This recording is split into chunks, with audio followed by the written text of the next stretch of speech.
With July 4th just 2 weeks away, more people may be watching fireworks shows or lighting off fireworks on their own. Health experts say this is the time when they see a dramatic increase in firework-related injuries.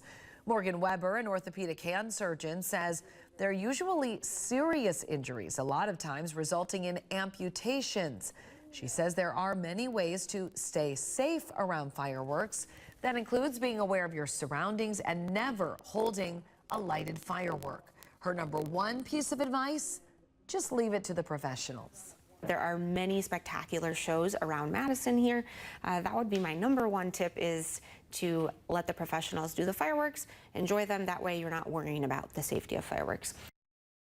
Many festivals and cities will host organized fireworks shows leading up to and on the 4th of July.